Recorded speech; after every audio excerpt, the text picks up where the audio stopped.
in today's spotlight, tributes are pouring in following the death of Russian opposition leader Alexei Navalny. Thousands of Russians turning out, even amid a heavy police presence there, to pay their respects to Putin critic Alexei Navalny. Opposition leader and Putin critic Alexei Navalny dies in prison. Russia's most well-known political opposition figure, Alexei Navalny, passed away at the age of 47 in a remote Russian prison. Navalny's death was announced Friday by the Federal Penitentiary Service in the Yamalo-Nenets Autonomous District, located above the Arctic Circle. In a statement, jail officials stated Navalny felt unwell following a walk in the prison yard and soon lost consciousness. Emergency medics attempted to resuscitate him but failed to give positive results. So, this video is about the strategic death of Alexei Navalny. Welcome to True Crime. Let's get started. Activism and opposition to Putin. Navalny started a stakeholder activism campaign in 2008, focusing on state-owned companies that were listed on public markets. Navalny obtained entry into shareholder meetings by investing a small sum of money in each company. Once there, he questioned business executives about the lack of transparency in management and bookkeeping, as well as inconsistencies in financial reporting. Since many of the executives were close to Putin's political allies, these meetings offered a useful platform for expressing dissent in a society where political dialogue was becoming increasingly restricted. According to Medvedev, 1 trillion rubles, or about $31 billion, are embezzled annually from the state's procurement system. Also, in December 2010, Navalny established the whistleblower website Rospil. The website apparently had 1 million reaches each month in just 6 months. Widespread irregularities in Russian parliamentary elections in December 2011 sparked the largest public protests since the Soviet Union's fall. Despite abundant evidence of vote fraud, Putin's party got less than half the vote, with Navalny's encouragement to his supporters to choose any party other than United Russia. For taking part in an unapproved protest, Navalny was imprisoned for 15 days. But this would not be his only experience with the Russian prison system. A criminal investigation was launched against Navalny because of suspicions of corruption, and Putin enacted severe new penalties for anyone caught attending unauthorized rallies. However, on July 17,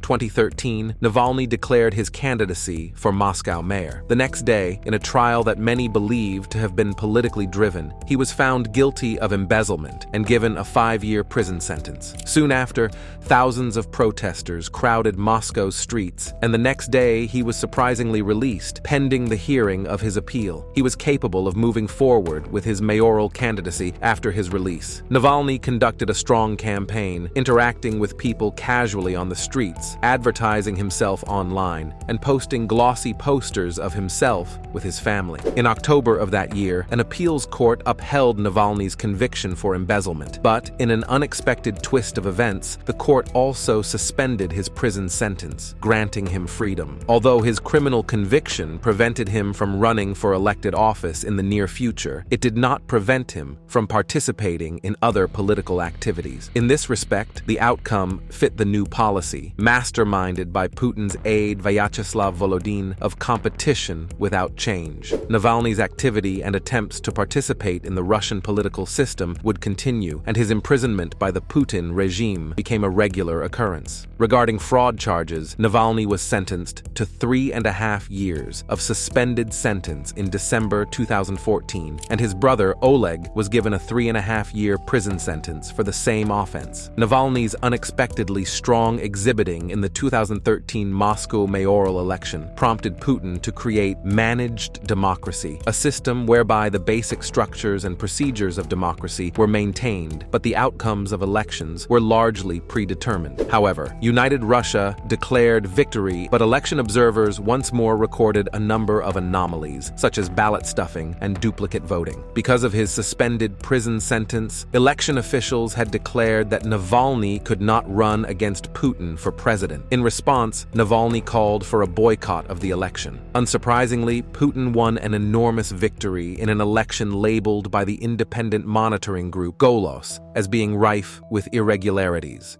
poisoning, imprisonment, and death. In 2020, Navalny was in Siberia doing campaigning in advance of the September regional elections. Navalny's family had him flown to Berlin, where he was kept in a medically induced coma to recover out of fear for his safety. The next month, opposition candidates performed remarkably well in local elections held in the area where Navalny had campaigned. The Kremlin denied involvement in the poisoning, but such claims had become more implausible, as the Navalny incident was merely one in a long line of murder attempts against Putin's rivals. Putin, on the other hand, declined to publicly mention Navalny's name. While recovering in a German medical facility, Navalny collaborated with Bellingcat investigative journalist Christo Grozev to uncover the details of the Novichok assault. Posing as the aide of a senior Russian security official, Navalny and the agent had a lengthy conversation about the details of the assassination attempt. If not for the plane's emergency landing in Omsk and the quick reaction of emergency medical staff, the agent asserted, it would have gone differently. The publication of the call was an embarrassment for Putin. When Navalny arrived in Russia on January 17, 2021, security authorities took him into custody right away. Within weeks, he had been sentenced to 3.5 years in a penal colony. Navalny broke the terms of his 2014 suspended sentence by failing to report to them when he was hospitalized in Germany. With legislative elections coming for the fall, Russian authorities took more measures to limit Navalny's political influence. Just days before the September election, the Russian government ordered Apple and Google to remove a smart voting app produced by Navalny's allies from their online stores. A month after Russia's disastrous invasion of Ukraine began in March 2022, Navalny was found guilty on further accusations of fraud and contempt of a court. He received a 9-year sentence to serve in a strict regime penal colony. Navalny was not allowed to speak in court, so he went to Twitter to reaffirm his aim to bring the truth to the people of Russia. Navalny was imprisoned for a significant portion of his time in solitary confinement at the infamous IK6 in Melikovo. Criticism of Russia's performance in the war was criminalized, and several men caught at protests were served with draft papers while in police custody. After losing communication with him for about 3 weeks in December 2023, Navalny's lawyers discovered that he had been moved by Russian officials to a prison colony located in the Arctic Circle. However, less than 2 months later, he died while in custody there. The body.